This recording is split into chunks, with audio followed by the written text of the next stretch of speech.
I think your use of the word global is very much on point because it's often the case that, you look around the world, you got the United States or, North America, if you want to throw in Canada, you've got the EU, you've got China, you've got Japan, they're all important economies, but they can kind of be in different parts of the business cycle. And it's not unusual for one part to be in recession, but another part of the world is like doing better. So then they use the phrase locomotive theory. The locomotive is going to pull us all out of the ditch, and we'll get going. So it's not unusual to have recessions in the United States or Europe or particular countries in Europe or Japan. I mean, Japan's had 9 recessions since 1989. I consider that one long 30-year depression. That's a debate for another day, but that's how I would describe Japan. But usually, one's not doing so well and another part of the world's doing better. That's not the case. What is happening right now, I see it, but there's an awful lot of data to back it up, is that we are going into, or may already be in, a global recession. Now that's rare. It's rare when China, Japan, US, Germany, they're all in recession at the same time. But that's what's unfolding. That's a big deal, well, for obvious reasons, because it affects basically everyone. But it's not like China's going to pull us all out of it with cheap exports, or Japan's going to put the pedal to the metal in terms of fixed asset investment, et cetera. So that's a really bad sign. I mean, and just to be very specific, we just saw U.S. fourth quarter GDP grew at a 2.9% annualized rate. People are like, yeah, it's pretty good. And, it's not good by post-1980 standards. It's not good at all by post-World War II standards, but post-2008, yeah, that's not bad. Again, you have to disaggregate it and you look at what grew. It was inventories were a big contributor, and net exports were a big contributor.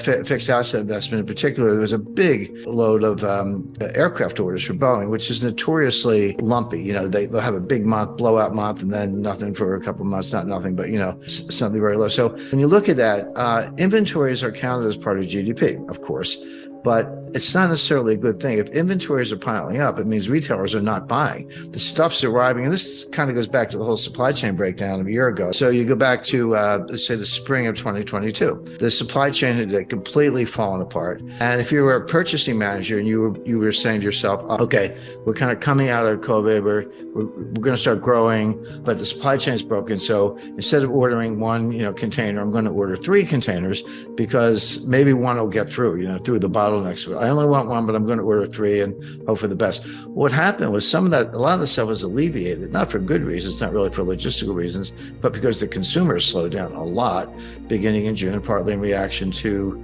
the Fed starting to hike rates in March of 2022. And then here come the 3 containers. The exact moment when demand destruction is kicking in, your inventory is going to the rafters. So what do retailers do, or wholesalers for that matter, but retailers, they slash prices, that 2-for-1 sales, because inventories are a nightmare for retailers for obvious reasons. Number one, you have to finance them, so they eat up working capital. It could be cash, but now you got a bunch of stuff in the back office. And number 2, it just takes up space. I mean, insurance costs and other costs like that. But the other thing people kind of underestimate is that, like, fashion stuff goes out of fashion. Last spring's styles are not next spring's styles. You still got last spring stuff. Good luck. We're getting close to spring, so dumping that stuff. Consumer electronics. You got an iPhone 13. Well, everybody wants an iPhone 14. Whatever. I mean, you take the point. So piling up inventories is a very unhealthy sign. It means the retail sector is drying up, demand destruction is kicking in, costs are going up because you got to finance all this stuff, and your profit margins are going down. So I don't take a lot of comfort from that. But the other thing, to the extent you can disaggregate monthly data, and there's a lot of monthly data, 2.9% annualized for the quarter, but it really slowed down in December. So it's sort of a waning type of thing. Christmas was a disaster. I mean, people bought stuff for Christmas, but way below expectations. And again, it goes back to piling up the inventory at the worst possible time. So it looks like the U.S. is going into 2023. Possibly recession started in December. If not, we expect to start soon. But you're seeing the same thing in Europe now. Europe got a break with the weather. Obviously there's a war going on, so that's a big factor. But and natural gas prices skyrocketed, and oil prices skyrocketed again in mid 2022. They've come down, and people expected them, and I don't include myself, to go up again because of the winter, but the winter turned out to be pretty mild. I saw pictures of, people like kayaking around Copenhagen, it was like in t-shirts, so that was the break. That's, act of God, but it works. So they got a little bit of a break, but it doesn't mean that, all is well or they're out of the woods. And there are other things going on.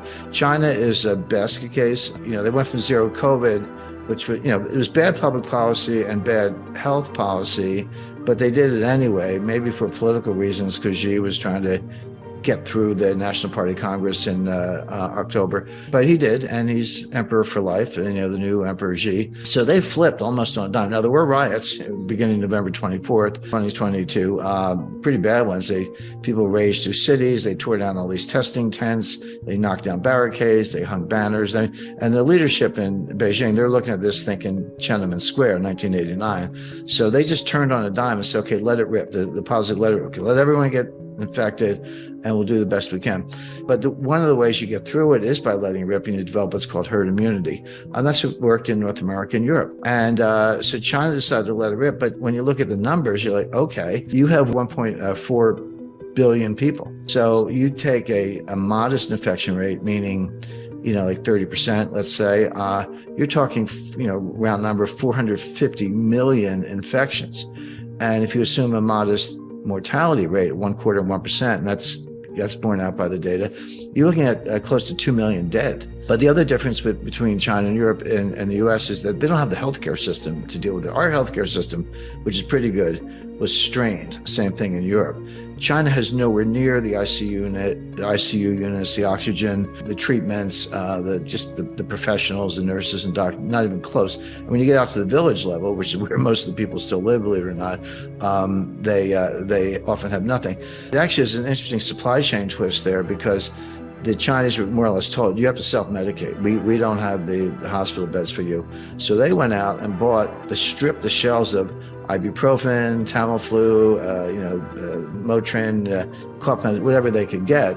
And Beijing actually said, go back to TCM. Like, what's TCM? It's like traditional Chinese medicine, the herbs and teas and things like that. Well, I'm not knocking it, by the way. Some of that stuff's pretty healthy, but they're at a primitive level. They're like kind of at a Bronze Age level. But that is hurting the economy as much as the zero COVID. They had no good ways out. I'm not saying one's better than the other. They're both awful, but you still have a lot of things that are not COVID. The real estate collapse, the excessive debt, the demographic decline, just the impact of top-down management where you can't possibly get everything right, and decoupling from the U.S. and the U.S. cutting off, high-tech exports to China, including third country exports where they're relying on U.S. licenses or equipment.